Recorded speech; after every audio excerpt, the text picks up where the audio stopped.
स्मृति ईरानी जी ने 2014 में चूड़ियां भेंट की थी, अब वो स्मृति ईरानी चुप क्यों बैठी है?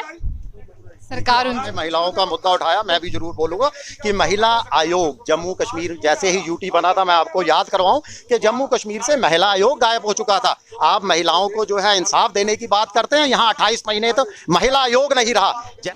जहां पर आपने देखा कि स्टेट को यूटी बना दिया गया और उसके बाद में आपने देखा कि ये मांगे उठने लगी कि हमें स्टेट का दर्जा जो है दिया जाए। वहां पर भाजपा की बात करते हैं, वो कहते हैं कि स्टेटहुड की कोई ज़रूरत नहीं है, यूटी बन के जो है वो काफ़ी तरक्की जो है वो जम्मू कश्मीर की हो रही है। और वहीं पर आपने ये भी देखा कि अब जो सब लोग हैं वो कहीं ना कहीं स्टेटहुड की मांग जो है वो कर रहे हैं। वहाँ पर अगर पार्टीज़ की बात करते हैं, वो अलग अलग रूप में जो है आवाज़ें उठा रही थी, अलग अलग मंच से आवाज़ें उठ रही थी। अब एक ही मंच पर जो ये आवाज़ है वो बुलंद की जा रही है कि हमें जो है वो भाई स्टेटहुड दे दिया जाए, क्योंकि इतने सालों में हमारी तरक्की नहीं हुई, शायद हमारी तरक्की जो है वो स्टेटहुड मिलने पर हो जाए। तो मुनीष सैनी जी हैं, हम पहले इनसे बात करेंगे। मुनीष जी, क्या लगता है आपको, क्या उन्होंने भाजपा ये कहती है कि स्टेटहुड की तो कोई ज़रूरत ही नहीं है, तरक्की तो बहुत हुई? देखिए, जम्मू कश्मीर की आवाम मांगती है स्टेटहुड। जम्मू कश्मीर की तमाम आवाम को, जनता को स्टेटहुड चाहिए, और हम कोई नई चीज़ नहीं मांग रहे, हम वो मांग रहे हैं जो जनता से छीना गया है। और इस बात के साथ सहमति के साथ छीना गया कि बहुत जल्द आपको आपका राज्य का दर्जा वापस लौटा दिया जाएगा। हम तमाम पार्टियां अलग अलग अपने मंच से आवाज़ बुलंद कर रहे थे, जनता की आवाज़ बन रहे थे, मगर आज हमने निर्णय लिया, शायद वो हमारी आवाज़ केंद्र सरकार के कानों तक नहीं पहुंच पा रही थी। आज हमने शिवसेना ने निर्णय लिया था कि इस राज्य का दर्जा मांगने वाली तमाम पार्टियों को हम एकजुट करें, एक साथ एक मंच पर लाएं और एक साथ आवाज़ बुलंद करें। पहले तो मैं शुक्रिया अदा दूंगा कि जिनको आज हमने आमंत्रित किया था, वो तमाम राजनीतिक सामाजिक संगठन आज हमारी बैठक में उपस्थित हुए, और एक हमने साथ सहमति के साथ निर्णय लिया है कि जम्मू कश्मीर को राज्य का दर्जा लौटाने की मांग को एक मंच से एक साथ बुलंद किया जाए। मनीष जी, मेरा सवाल अब आपसे ये रहेगा कि गृह मंत्री जो अमित शाह हैं, आपने भी देखा कि काफ़ी बार जो कह चुके हैं कि स्टेटहुड जो है वो दे दिया जाएगा, लेकिन ये नहीं बता पाए कि चुनावों से पहले या चुनावों के बाद नहीं है। आपको क्या लगता है, ये भी एक चुनावी स्टंट है? बिल्कुल, देखिए 28 महीने का लंबा अंतराल बीत चुका है। गृह मंत्री जी जनता के बीच में ही नहीं, कई बार सदन के पटल पर भी कह चुके हैं, प्रधानमंत्री जी कह चुके हैं कि बहुत जल्द वो बहुत जल्द कब आएगा। जनता अब तंग आ चुकी है, जनता इस समय आक्रोश के अंदर है। तमाम पार्टियां ये लगातार मांग उठा रही हैं, सिर्फ बीजेपी को छोड़कर मुझे नहीं लगता और कोई भी पार्टी हो जो ये नहीं मांग कर रही हो कि जम्मू कश्मीर को राज्य का दर्जा लौटाया जाए।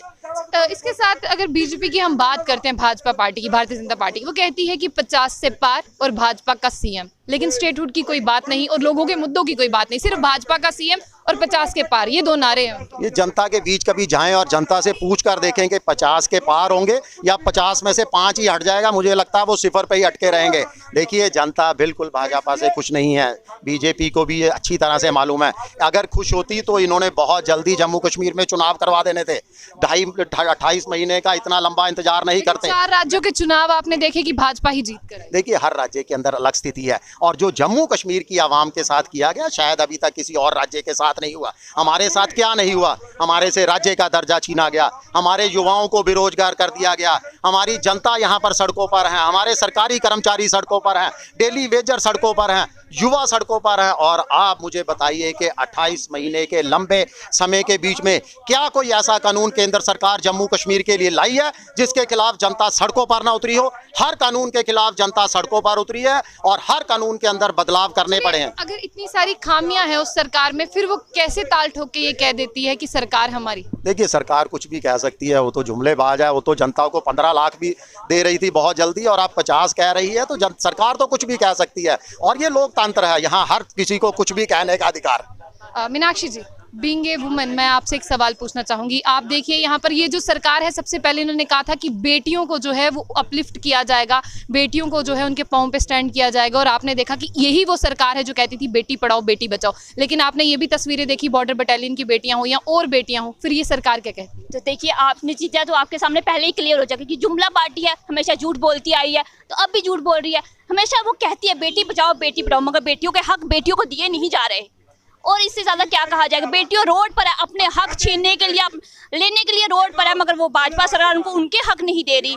अब बेटियां धक्के खा रही है, रोड पर प्रोटेस्ट कर रही हैं, अपना हक मांग रही हैं, उनको वो हक नहीं दिए जा रहे। और दिन प्रतिदिन महंगाई बढ़ती जा रही है। आज गैस सिलेंडर के दाम और बढ़ा दिए गए। आखिर महिलाओं को किचन संभालना कितना मुश्किल हो चुका है। स्मृति ईरानी जी ने 2014 में चूड़ियां भेंट की थी, अब वो स्मृति ईरानी चुप क्यों बैठी है? सरकार आपने महिलाओं का मुद्दा उठाया, मैं भी जरूर बोलूंगा कि महिला आयोग जम्मू कश्मीर जैसे ही यूटी बना था, मैं आपको याद करवाऊं कि जम्मू कश्मीर से महिला आयोग गायब हो चुका था। आप महिलाओं को जो है इंसाफ देने की बात करते हैं, यहाँ 28 महीने तो महिला आयोग नहीं रहा। जैसे ही शिवसेना हरकत में आई, हमने महिला आयोग का अपनी पार्टी लेवल पर गठन किया। उसी समय जम्मू कश्मीर के उपराज्यपाल ने माननीय मनोज सिन्हा जी ने अगले दिन ही महिला आयोग के गठन की घोषणा कर दी। मगर आज भी मैं आपके माध्यम से उनसे पूछना चाहता हूं, मुझे बताइए कि महिला आयोग के कौन पदाधिकारी हैं? क्या आपको मालूम है? आप मीडिया के अंदर हैं, आप बताइए महिला आयोग के कौन पदाधिकारी हैं? जम्मू कश्मीर में कहां पर महिला आयोग का कार्यालय है? शायद हमें किसी को नहीं पता। ये जो बेटी पढ़ाओ बेटी बचाओ न्याय दो, ये जो खाली जुमलेबाजी हैं, जमीनी तौर पर ये कुछ नहीं कर रहे। चलिए, साफ तौर पर यहाँ पर आपने देखा कि मैं फिर भी अभी आपसे एक सवाल ये पूछूंगी कि आप महिला होने के नाते जो महिलाएं हमारी वोट करने जाएं वो क्या देखकर वोट करने जाएं? देखिए, पहले वो अपने हक देखिए कि कौन सी पार्टी उनकी हक की आवाज को बुलंद कर रही है, कौन सी पार्टी उनके साथ चल रही है। वो मैं तो कहती हूँ कि शिवसेना आम जनता की आवाज को बुलंद करने के लिए रोड पर उतरती है, उनके मुद्दे लेकर रोड पर उतरती है, उनके साथ है। तो मैं तो यही चाहूंगी कि वो आम जनता जो है शिवसेना को वोट करे और शिवसेना को आगे लेकर आए। एक बार आगे लेकर आए, फिर देखें कि क्या क्या कुछ नहीं बदलता यहाँ। अगर आपकी सरकार को वो आगे लेकर आए, आप बच्चियों के लिए क्या करें? देखिए, महिलाओं के लिए हमने ये कहा है कि 50% उस सरकार में खामियां देखी आप। हाँ, बिल्कुल, महिलाओं के लिए 50% का आरक्षण सरकारी नौकरियों में दिया जाएगा। महिलाओं को सरकारी वाहनों में सफर फ्री दिया जाएगा, बिजली पानी यहाँ पर फ्री दी जाएगी।